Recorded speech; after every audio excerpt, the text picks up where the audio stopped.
Hey guys, David here. So as we all know, I'm a big believer and advocate for council transparency and spending. So we're down here in Point Shep with Ross Bannon, a local legend of Point Shep. I've known Ross for a long time, and he's not happy with the cost of this library that's going up in Point Shep. So Ross, give us a bit of a rundown. What's happened with this library? What made you want to get onto it? So the local board have found out they got a lease for another building close by. So then they were rushed into getting a prefab something here to satisfy the community. So they did that, and then they figured out, oh no, now they got a price of just over $1 million for that, which is obscene. But anyway, what we're left with is a nearly $2 million bill. It's all temporary. It's only supposed to be here for 2 to 3 years, and then I suppose they can sell the building at the end of it. So as you can see, Ross is obviously not happy about the cost. Coming with us from a QS background, there's no way that costs more than $1 million. So if you're not happy with council efficiencies, council spending, jump on. We do have a long form video for this video. I sat down with Ross and got a little bit more in depth. And if you do support what Ross is all about, go on, vote for him, jump on his Facebook page, like, follow, share, do what you can do. And we'll try and keep those rates down. Cool. Ross, thanks for coming in, mate. How are you? Good. Thanks for having me. Classic me. Stuffed up my timing on this one. Couple of texts, couple of phone calls. That's the David Baker way. Hey, so for those that don't know, Ross Bannon, I have to firstly ask, who came up with the name The Concretologist? Was that you? Was that a piss take at a barbecue or something? How did that come about? No, it was decades ago. I saw a scaffolder in Wellington. He had scaphologist, and I thought, that's brilliant. Yeah. So I thought I adapted it, and it's sort of stuck, and everyone sort of knows me as that now. Nice. So, yeah, it's good branding on your website. I was checking that out before. Short little backstory. Myself and Ross met when I was first started out in business doing concrete work for Dominion down in Queenstown, and you were employed as a consultant through Dominion? Yeah, that's right. And we met, you were just setting up down there. So like many people will help out. We sort of got systems going and sort of helped out as best we could. Yeah. So I was building the precast panels for, Dominion. We were on a charge-up contract. You'd come down and you were teaching us how to do nice decorative finishes on panels with the pine paling fences to do that. I think it was front of house, back of house at Kmart there. And we didn't think, gosh, who's going to really pick up on these little pine panel boards? But you were having us mark these things out to the absolute millimetre, mate. Yeah, I think it came out okay. Yeah, it came out okay. We probably won't get into the big stuff up on that job, but yeah. Give us a bit of let's just do a backstory, your sort of background from, school. You worked overseas? Yeah. So I went to Linfield College here in Auckland, and then when I left, I'd always wanted to be a builder from year dot. I worked with my uncles over Christmas periods and things like that from when I was 11 or 12, and then I started my apprenticeship soon after I left school. I was sailing on my whole life as well, so I got quite competitive there. So during my apprenticeship, I spent a lot of time sailing locally and then a bit overseas as well. And my employers were really good. They let me, stall the apprenticeship every now and then to go and compete. Yeah, nice. And then when I finished the apprenticeship, I went straight over to America, the summer camp thing, and then a bit of sailing, and then on to Europe and more sailing there. What did you do at the summer camps? Was it just... was it work related? No, it was just a relief after a long apprenticeship, and it was great. I taught water skiing and a bit of barefooting, and then mainly sailing. Yeah. That was it was a great time, and met a lot of great people there. From there we tripped around and met them, and went to Europe and met them over there as well. Yeah, that's cool. And then it's just opened my eyes to the whole construction methodology of how people do it over there as well. Even though I was very young, I sort of was looking at these things, and it was so vastly different to how we did it here. Concrete in particular. Yeah, concrete, and just the way they do things, their methodologies around it. It's not. They have specific people doing specific tasks, and they have machinery. They use more machinery. They don't rely on just labour. Mexican labour.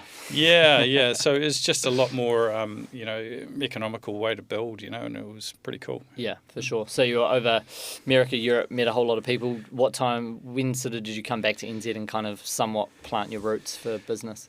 Oh, well, I came back, then I was working for myself straight after my apprenticeship. When I got back, I was only away for about 9 months to 10 months, I think, and then started for myself, just pretty small, just doing work out in Langholm, actually, on all the steep sites and things like that. Yeah, and then stuff. I got an opportunity to go back overseas to do some more sailing. So I did that, and And then, it got quite involved, and we were there for quite a while doing some pretty competitive events. And again, while I was there, I was more sort of conscious of setting up a business at some stage then as you get a little bit older in your mid-20s. So I was really looking around positively about what I could do different to what was being here. At that time, sort of, when was it? Sort of early 90s, people were just building sort of tree huts here with looked like concrete homes, which ended up being leaky buildings, right?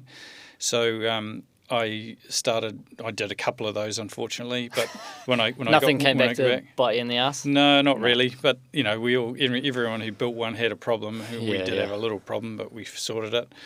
But I decided, well, why build the imitation ones? Why not build the real ones? So I slowly got into it, and I spent a lot of time researching it and things like that, and did a lot of testing, and then eventually got my first. The houses we're building, we're able to build little bits and pieces of concrete, and then slowly more and more and more and more, and then I kept going overseas sailing every winter, our winter. Yeah, nice. So I was still learning over there, and I was able to get a lot more contacts. So just with like the testing, because I obviously know you've got a huge workshop down in Penrose now, you can do a lot of trial and you build all your moulds down there and test. But when you were just doing it for yourself, were you, how were you testing it? Were you convincing a client, hey, I just want to build this concrete planter box or something? Or? Yeah, I did a lot in my backyard, to be honest. I had a home then back in New Zealand, and so we just did a lot of testing. Okay.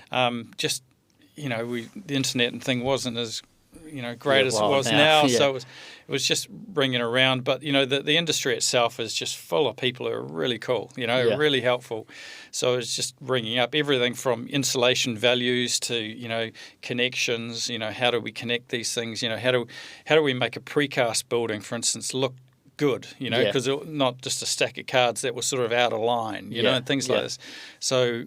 It's just the finer detail, and I think, it worked really well. And I met some really cool people who are still lifelong friends, Yeah.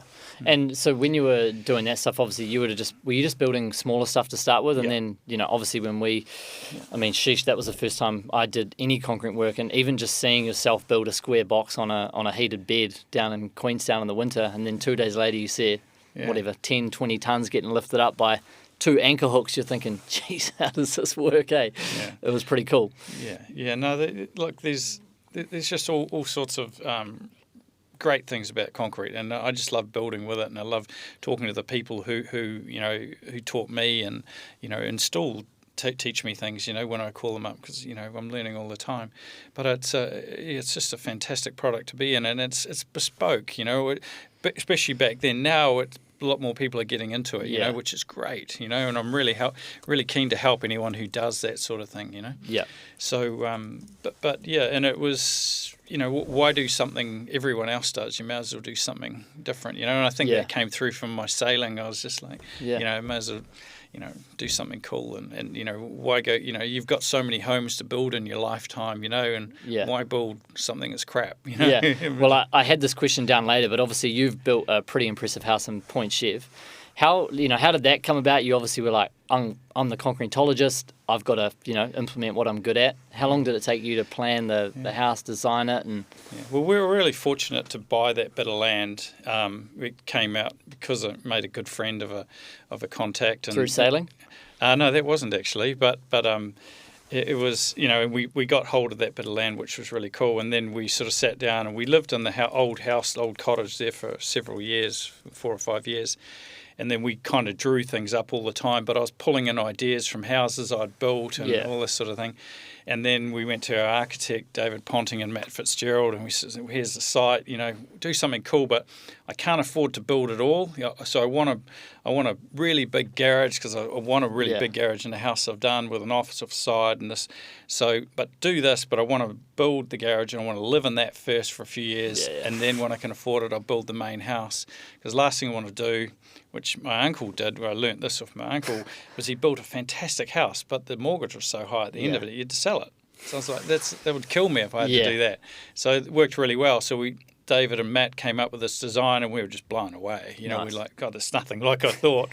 and I still get blown away every time we walk up the drive. But so we got into that, and we built that in stages.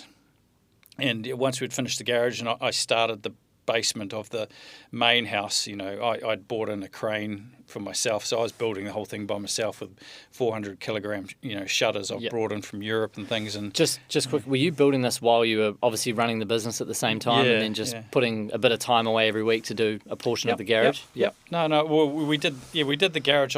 When we built the garage, I pulled a couple of guys on there to help us to do that. We got that out of the way, but then the main house, in finishing the garage, to be honest, I was just doing it on weekends and at nights. We worked pretty hard to get it done. So it's not a lot of rest, but it was a real goal to have it finished, and just what it could be. And the kids were young, so I wanted it finished before they left school. Exactly. And then when the main house was finished, like, how did the grand design thing come about? Was that during, before, after, what? No, I'd finished the garage and I was building the basement, and then the grand designs people were in a cafe out in front of me there, and they were having lunch out there, and they'd just lost a contract, a filming contract. They couldn't start, so they introduced themselves because they looked down the drive and they saw this crane and everything going on down there. So introduced, and I said, well, yeah, I'd do it, but so long as we could explain the process and not like the normal grand designs program where there's someone playing tennis and all this sort of bullshit. Nothing wrong with tennis. No, I'm joking. I play tennis. but I didn't want to talk about the budget too much. I just wanted to talk about the process, and in the end it worked out brilliantly. Yeah. I was really excited to have them on. Yeah, that would have been cool. How long does the process take? Like, how long was the whole process, like, from negotiation to filming? And was there any money exchange with that, or just free promo?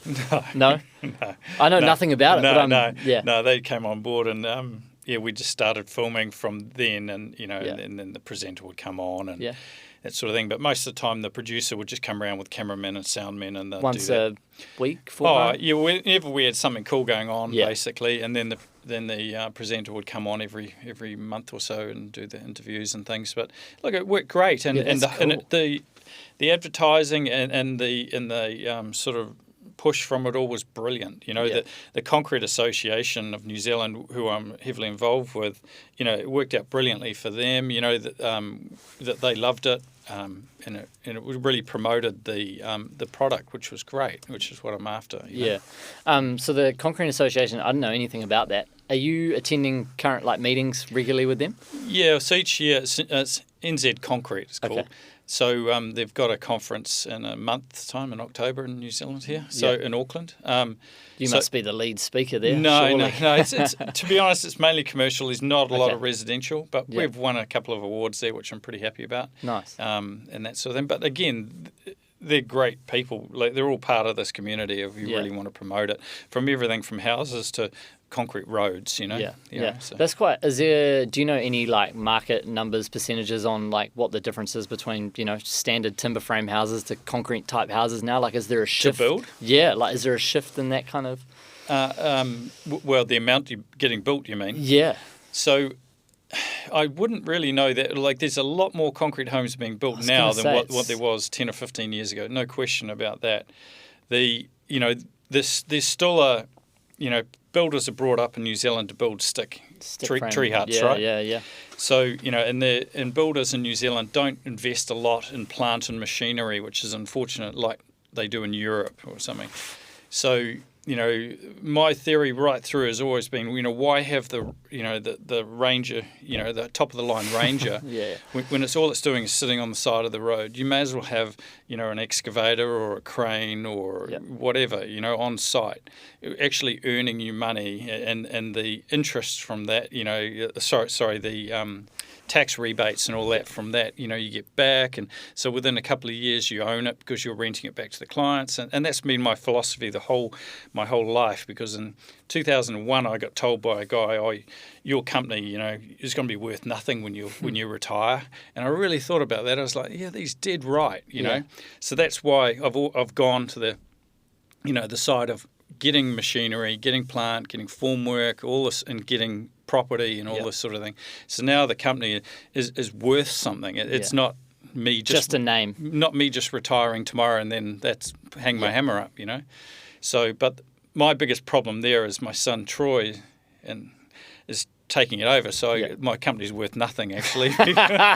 Don't fuck it up, Troy. Nah. Because I can't sell it, right? Yeah. But you know what I mean. Yeah, if absolutely. it was worth something. Yeah, you're building like enterprise value in your business, and I think my little stab at that would be, with what I think the same as you with Rapid QS. It's like we're just doing estimating, but I'm like, how do we tack on something more so it's worth something more? Yeah. I want digital real estate with podcasts, doing site visits, and we want to make sure that we've got like brand awareness whenever someone goes online and they think, construction or council call outs, whatever it is, I want them to think Rapid QS. So, and you've got a pretty impressive workshop down there. And for everyone that's listening, when Ross goes overseas, he's not on a Euro beach summer, mate. He's going to buy cranes in Italy and look at all sorts of stuff. It's a business trip. It's a business trip. Write it off. That's cool. So, off the back of the grand designs, like how many like indirect inquiries you reckon or direct inquiries you got for new business off that show? Unsure really, because we had a really good client base, and the houses we're building are pretty extreme. So, but they'd all seen it, and more than anything, like I help guys like I did you. Yeah. So all throughout New Zealand, I've done some overseas, but particularly the ones in New Zealand, I was able to go to like where was I going, Taupo or somewhere like this, and talking to the batching plant guys, and we're coming up with the concrete mix designs. But they'd all seen the show, they know I was involved with the Concrete Association, so I was like, hey Ross, it was sort of a little bit of respect, that I could go in and talk to them, and they thought, they knew you had a bit of, they knew you were I'm trying to think of the word, you're like a thought leader in the industry, or you knew your stuff. Yeah. Well, I sort of bluffed it, but anyway. But it was more that it was kind of like, oh yeah, we saw the show, or we know you, and that sort of thing. So the people were really a lot more willing to help, and to go the extra mile for us. It was really good. And then people because I've got the big consulting side of the business now, so people have seen the show or seen what we're doing, and that sort of side of it. But it's really hard to quantify exactly. It is hard to quantify, but it's just good like reputation, and it's just good whenever you go to someone for something. It's almost like you can use it as a bit of a CV, like a digital CV. Like, this is who I am, this is what I've done. Yeah. Here, I did this as well. So I think it's good.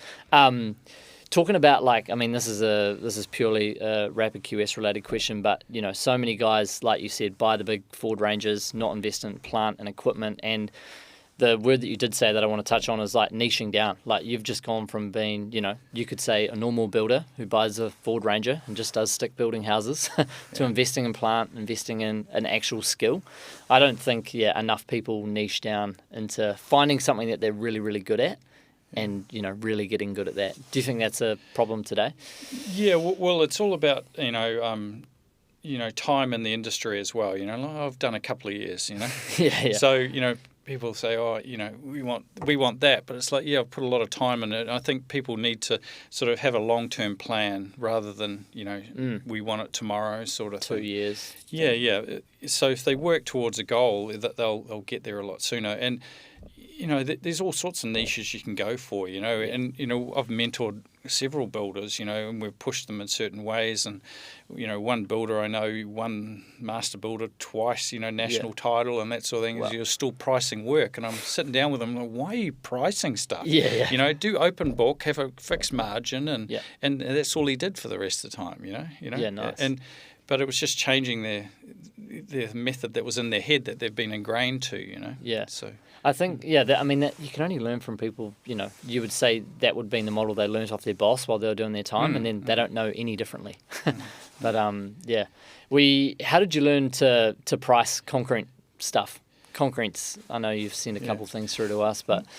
Well, it's just, I got a idea of timing, how long it takes to do it. You'll get some QSs, disrespect to you, but just some QSs will price these things and they'll go, this is the figure, this is the date you'll finish, this is the date you'll start the next one. And I pick it up and go, okay, well, when do we get time to strip the form? When do we get time to clean it and get it prepared?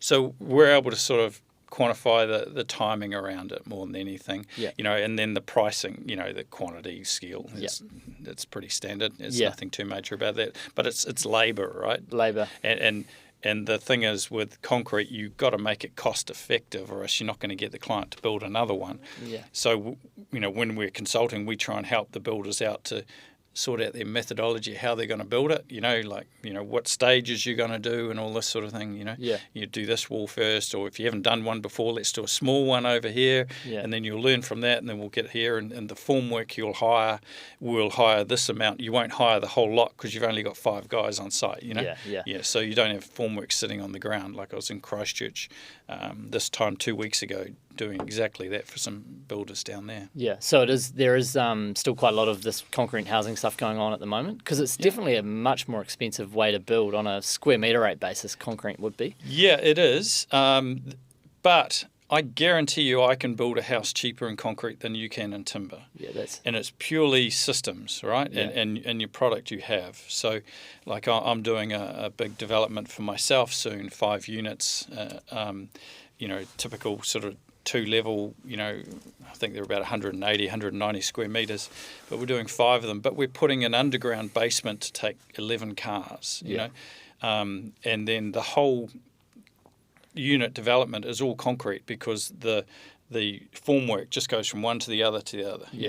And we've got window box out sections that are sort of A, B, C, D, E, so we're able to drop those sections in, and I'll have these structures, once I get the basement dug and put on, I'll have the structures done in sort of probably 4 months, and then I've got my structure, no scaffolding, nothing, nice. It's so much cheaper to build with concrete, but I've got a crane there, I've got my own formwork, all your own kit. So I and agree. that brings your P&G cost down drastically if you've got your own kit. Markedly, but we're building basements for the car parking rather than having one car park, like a carport and 3 cars on the road, So it makes them so much more valuable. But you go to Europe, and I was in Switzerland last year, and everyone's got a basement like this, and I think every house I've built in the last 15 years has had a basement like this, and they're not that expensive to do, but people just get scared because they haven't done it before, Yeah, true. But we'll spend, just under $1 million building this basement. Yeah. But it's worth so much more than sort of $200,000. I mean, what's a car park in Auckland for a year's 60 grand, 70 grand? But these are two, or the 2.5. You've got 2, but it's 9 meters deep. This driveway, this garage. I mean, I'm just purely interested. Are you doing in situ panels on the? Yep, everything. Whole thing's in situ. Yeah, I did a lot of precast initially, but I haven't done any precast for a long time. Yeah, nothing against precast. But, do you want to elaborate pros and cons, precast versus in situ? So precast is great. It's got its uses, but it's transporting, getting the cranes on site, and all this sort of thing. So it's all about the size of the site, the access, and that sort of thing. So if you're restricted, in situ is a lot better because you can bring in the formwork and that sort of thing and just strip the forms there. Yeah. It looks great when you put a precast house up because it's up the next day. I know. That's fast. Yeah, it's fast, but at the end of the day, you've got a lot of joints and things like that. Yeah. So there's a lot of additional time with stitching and crane on 2 sides, one to load, one to unload, truck delivery, and then the days that you don't have precast going up, you've got a crane on site, and I learnt a lot on that Queenstown job, a lot. No, there's good, but and then the engineering is a lot different as well. In situ as well, we we can do all sorts of shapes and double-sided walls, the architectural face on both sides, all sorts of things, So is that going to be a final finish on the inside of these apartments? Like final... in some walls, yes. In some walls? Not all of it, But we do, in those apartments, we don't even use timber in the internal walls. We're using steel stud in places and hung rondo ceilings and sort of DHS purlins. So the timber in it is just the plywood on the roof, basically. Yeah, that's quite impressive, eh? What's your biggest blowout you've had? Cost figure. Come on, concrete always blows out, mate. Have you had a ripper? Touch wood. No, I haven't. I've had a couple of close ones. Yeah. We hear a bang and that sort of thing. But my theory is always, if I'm pouring a wall and I'm looking somewhere because I'm worried about it, I don't pour it. I want to look at that area and think, there's nothing wrong with this form, we can pour it. So I was on some big blowouts during my apprenticeship. One that went down Merrill Drive and into Queen Street. Sheesh. That was it was a staircase, but that was impressive. But I was just a pleb. Yeah. Osh would love that one. But what I did do is when I heard about when I was learning more. So when I was telling you I was learning, I hear, and not too many years ago as well, when I hear about a mistake, I'd go and talk to the builders. Yeah. And I'd say, what happened? Politely. Yeah, a bit of an investigation. Yeah, it's like, look, I'm just, wanting to learn, and again, they were cool. They were, well, we did this, we did that, I see a lot of blowouts because I get a lot of calls from clients or builders going, hey, can you help us? And that sort of thing. We did this. And I'm like, Jesus, Yeah. Again, I'm polite, but I'm like, you got to think about, I'm no engineer, but you look at the equal and opposite forces and go from there. Like the staircase that Troy's and I are working on now at the factory now, that's probably $600,000 worth of formwork that we're putting into the staircase. Yeah. So the day we pour that, it's an interesting day. Is that the one up north? Yeah. Yeah, we'll have to get a live stream on that one. No, as long as it doesn't blow out. No, it'll be okay. But we did one recently just like that down in Whangamata for a great builder down there, and it worked really well. They're all happy, and it came out perfect. How many calls a month do you reckon you get on assistance with upcoming concrete jobs? And that's purely on the consulting side, correct? Yeah. Yeah. I don't know. Varies. It might be sort of 3 or 4 a month, maybe. Yeah. Depends on what's happening. Could be a market to put a little course together there, or a little pre-concrete course. I've actually got a shitload of notes for a book, and I just want to do a ring binder book. Yeah. So I'll get to it, but I thought I had time last year. I was going to retire last year. Good luck. And I sort of started doing it, and then it got busy again. And so it's there, but I just need to do it, and I will do it. But it's just, basics, how to, Yeah, well, I think the knowledge you have, I've never met anyone that does concrete as obsessive as you do. And I know you've lent Jake on to, remember Jake from, he's mad on the concrete now. Not at your level, little vanity, so yeah. So how do you split your time between handing over the business to Troy, consulting side, current business, sales in your business? What's the split? Well, like Troy's doing really well, and then I've got my other son, Blake, who's just finishing his engineering degree this year. He'll come on in a couple of years, and I'm sure we'll work with Troy. And then my daughter, Jasmine, she's a great project manager. She's finished her degree there a few years ago and working for a great company now, and she's done a QS paper as well.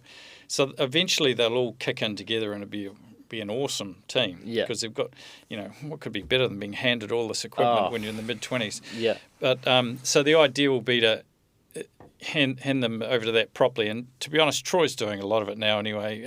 I'm just sort of there for backup, and we do the paperwork, which is the big, hard side of it. My wife does all the billing and things like that. So eventually, within a year or two, they'll be fully doing that, and I'll just stick my head in to be annoying every now and then. But then I'll concentrate a lot more on just the consulting, doing that side, which I really enjoy, and then the cranes, the crane side of the business as well. Yeah, I feel like you're pretty into that stuff. What do you see, before we get into this other topic, what are you sort of seeing in regards of the market at the moment? I personally feel like things are getting a lot busier in New Zealand market at the moment.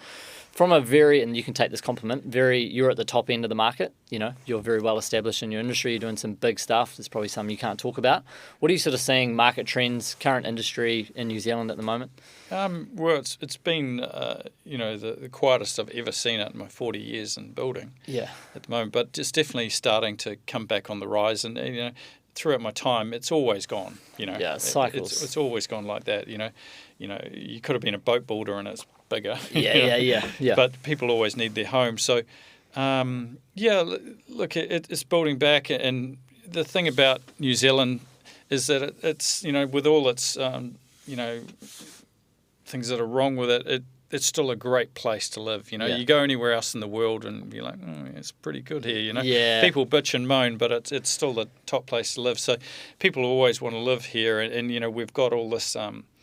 The government trying to get more and more intensification into Auckland or the cities around New Zealand. So, that all has to be built somehow. So, for a young builder coming through now, there's plenty of work, but just stick at it. And just keep your head down and work hard, and work a Saturday. Yeah, I mean, what else do you do on a Saturday? By the time you go and spend $28 on eggs and bacon and half an avocado. It is so hard to get people to work Saturdays now. Yeah. You're like, I'll meet you on Saturday. Oh, no, what do you mean? Like, oh, come on. Well, even clients or your own guys? No, my own guys or sub-trades or something like that, Yeah. But look, you've got to have your, for a free time, but, as you're building a business and you want to go forward, it's time to knuckle down. Yeah, I just almost see it as at the moment, like I go into the office, or not the office, but I definitely do probably 4 hours on a Saturday morning, and I'm like I feel like it's quite a lot easier to get ahead now because I know that people aren't doing stuff on Saturdays. Yeah. So I'm like, I feel like you can get miles ahead of so many other people. Yeah, well, if you're a young builder now and you're doing pricing and you're doing, messaging, everyone's on email now, obviously, you're doing all of these things, getting out to information out sub-trades for the week or whatever, don't sit down at 7:30 and start it. This morning I was up at 4:30. Just getting ready for the start. Sounds like a half-ass retirement, mate. but you do that stuff out hours. It's the amount of time I see guys. They get to the job and they go straight to the shed, and they're there for a couple of hours just get it shit done out of the way. Be productive on site. You don't. A lot of these smaller jobs, they might be, $1 or $2, $3 million jobs. You don't need a guy sitting in the office all day. You can be building, but you get that office stuff out of the way first as much as you can. Obviously, if you need back and forward conversations, won't work. But if you deal with all this first, but people often get emails from me pretty early in the morning. Oh shit, Ross is up. He's had his 3 coffees. Well, a client I'm building for right now, he's in Europe at the moment. He messaged me at 3:30 and I messaged him back at 4:30. He's like, oh shit. Yeah, this guy's up. He's onto it. That looked good actually. No, you are right, and this is something I push on Instagram all the time, and I'm like, obviously one thing to promote Rapid QS, but I'm like, your job is when you get the fixed price contract through, like you've got to make money on that job. So like you need to be on site, making sure you're making margin on subs, labour hours are being hit.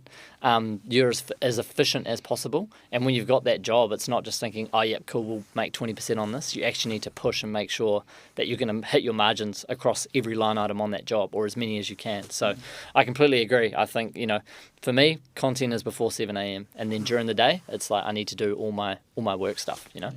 So yeah, right. Pretty keen to get into your next little portion or part of your life coming up. But tell us about the council stuff coming up for you. Yeah. So I've lived in the Albert Eden area in Point Chev there for a long time, over 30 odd years, and we just noticed a lot of decisions being made in the area or things happening that so we haven't been happy about, and of course we're all bitching and moaning about it in the bowling club or whatever. And so the elections are coming up, so I started talking about maybe I should have a crack at it. Yeah. And then the word got out, and then I got not talked into really. I got invited to the CNR team. What's the CNR? Communities and residents. Okay. Over there. So it's a local board. They're part of the team there, and then. So I'm running under their banner there now for trying to get on the local board, just because I see a lot of wastage, huge amounts of wastage actually, and they're really good people on the board, but I think I can bring a lot more to it with more practical side of it. Whereas I go to some of the meetings now and they're obviously very be sitting around committee tables a lot of their time, and they understand a lot of that, and But I sort of understand the real world a little bit more, I think, and hopefully I can bring some value to it. Yeah, absolutely. Yeah, I love. I'm going to duck in a bit here with you on this one because this is something I'm passionate about as well. Repricing those stairs in Takapuna that were however much money, and I was like, come on, man, we know there's a day boxing up here, half a day pouring, stripping the next day. Do you know the people that are currently running your local body area, and have you had any chats with them personally? Or some of them, because there's some of the CNR team now. Yeah, true. But I haven't spoken much with the Vision team. I've been to a few meetings with them. And that's where, with the library in Point Chev, for instance, they were talking about that and just some of the things they were saying about that. Yeah. And, how they were going to progress forward. I was just sitting there shaking my head. Can we dive into the library one? So give us a rundown, what was going to be done. Well, the library was a leaking building, for a long time. Yeah. And the the staff were getting ill, so the decision was made to close it down and to rip it down eventually. And then it sat there for a long time, a few years. Not being used, just not vacant. being used. No, it was just cordoned off. But it's a great asset to the community, and everyone wants the library. So there was a lot of pressure on the local board to get it up and running again. So they actually got a lease underway to hire to lease another structure in the area. But it seems as though, I don't know the full story there, but in the end they were about to move in basically, and then the owner of the building reneged on it. So they were left with, what do we do now? Gosh. Yes. So then, because of the pressure, okay, we've got to get a temporary building. So it was a rush to get a temporary building. Yeah. They got the contract for $1 million or 1.1 or something to do that, and then they figured out, we didn't have consents. Oh my gosh! How many square meters was the building roughly? Do you know? I'd love to. It's about, I'd say it'd be about 5 or 6 meters wide by sort of 12 meters long or something like 60 odd. Yeah. Yeah, and then so when they get the consent, just for thing that's 18,500 a square, and I just built a 60 square meter dwelling. That's along $1 million. Yeah. No, that's more than that. Yeah. So then they get the consents. They go to get the consents, and they figure out, no, they've got to have another building for the staff room and for the disabled toilet, even though there's a toilet in the area that they're building.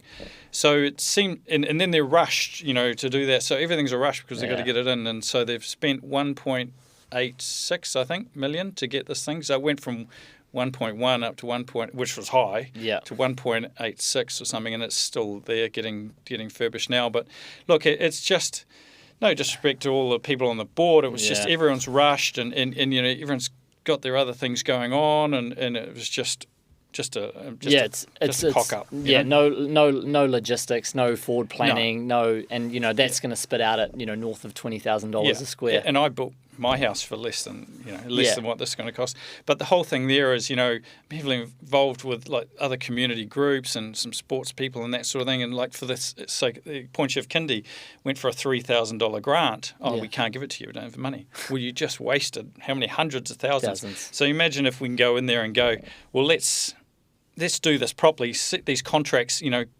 get dates and everything. Right, you've got to produce this, this is penalties and this sort of thing. Yeah.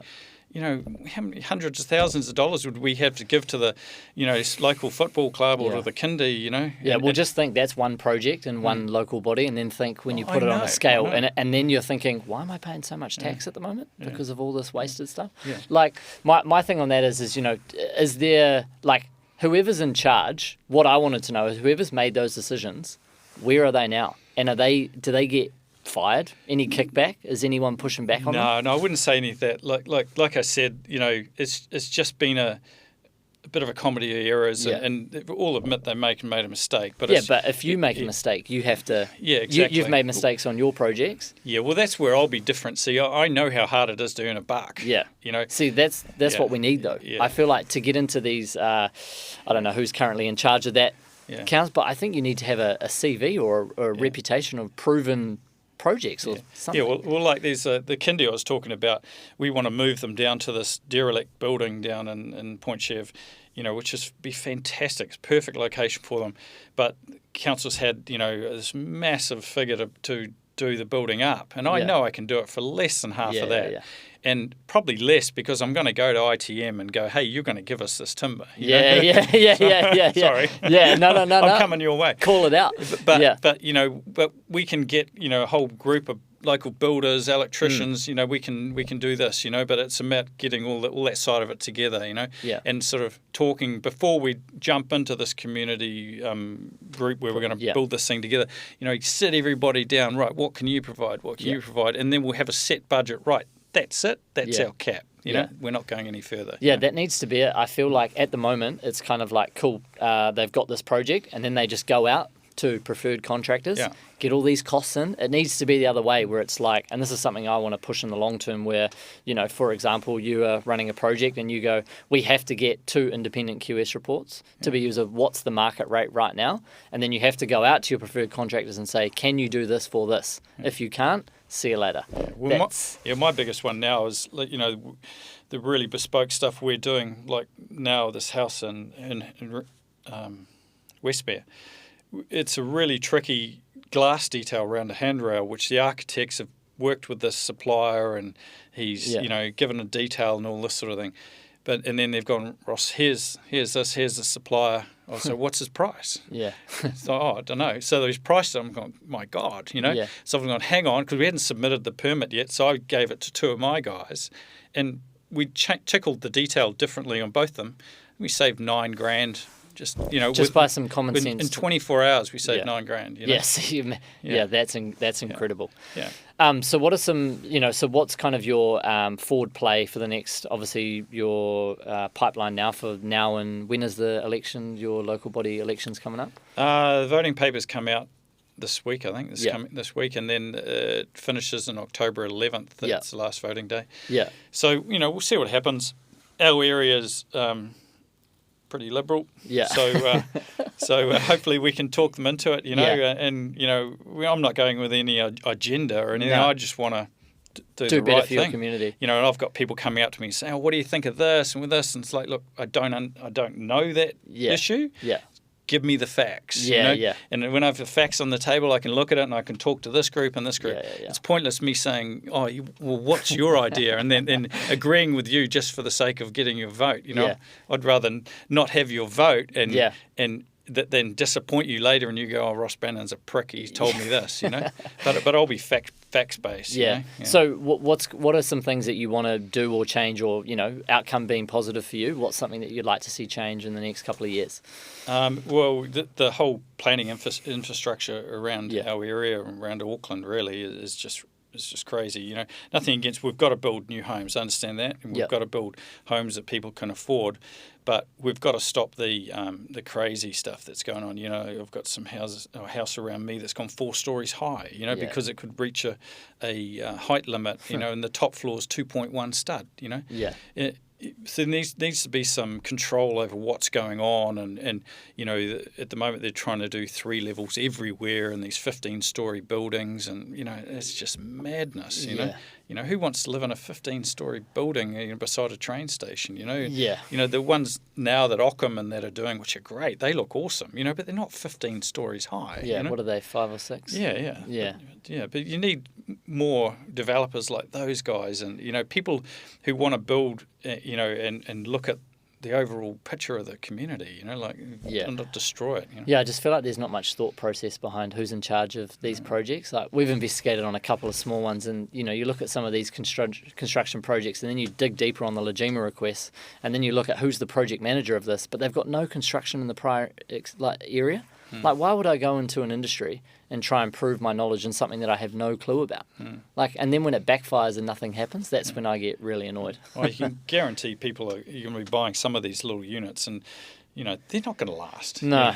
And I did a news piece the other day on one in Queenstown. They're building like another 600 small units and stuff. And I'm like, credit Queenstown's beautiful, but I think it's just going to be slum city soon. They're building too many. You just hope whoever's in charge of it is doing a good job. And there's just no infrastructure, you go out west and try and get on the motorway from Riverhead or somewhere like that. But, the same sort of thing here in our area in Point Chev and Albert Eden, the Carrington area there. Where are the schools going, Where are these kids going to play? The parks, And are these things that you're forward planning and thinking about now? Yeah, exactly. They need to really sort that out, because the government's saying, we plan for 2 million more people in Auckland. Well, who came up with this 2 million figure? Well, what's the stats behind that? And I've asked for that, and I haven't got anything yet. It's like, where did this figure actually come from? So have you been pushing back on decisions that have been made in your local, and are you getting I haven't been able to make any decisions yet, obviously. For sure. But you must have been. There's obviously a reason that your motivation behind this is because you're seeing bad things.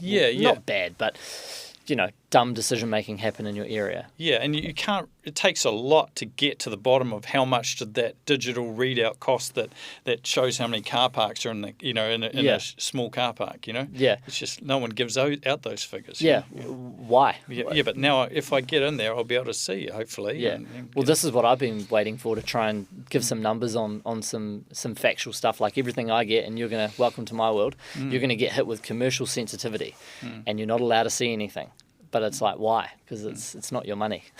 Yeah, You we'll see what happens. But, Yeah. but look, I'll be the voice of, if I Yeah. see ridiculous waste, there's no question I'm gonna pull up on it. Yeah, I just feel like people need to be held accountable for that stuff because if you make a mistake in your business, you've got to pay for it. So Yeah.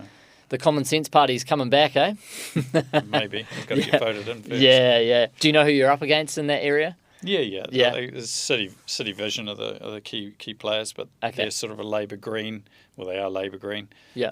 Side of the area. So, Yeah. it's just a matter of convincing people to see the open the other eye and Yeah. have a look. Yeah. See what's going on. And Maxine, the wife, and the kids are all pro this, doing it? Yeah. No, they're all helping out. Nice. So where they can with the Cool. technical side of it, loading, Yeah.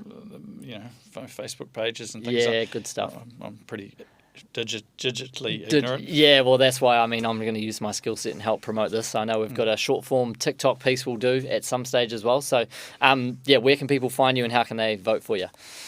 If you live in the Albert Eden area, which is sort of Point Chev, Oraka, Sandringham, around there, Albert. We're on the CNR ticket when you get the voting papers sent out. I think it's this week. I'm top of the list actually. On There the we top. go. Bannon Is that by alphabet or most likely to by get alphabet. I always got the injections first as well. Vote the CNR team. I've got Marcus and Redwin along with me on that team. So if we can get all three of us on there, it'd be fantastic. Nice. True Kiwi grassroots businessman, mate. So thanks for coming in and good to see you, man. Yeah, thank Cheers. you. I really enjoyed it. Awesome, Thank you. man. Thanks, Ross. That was good, bro.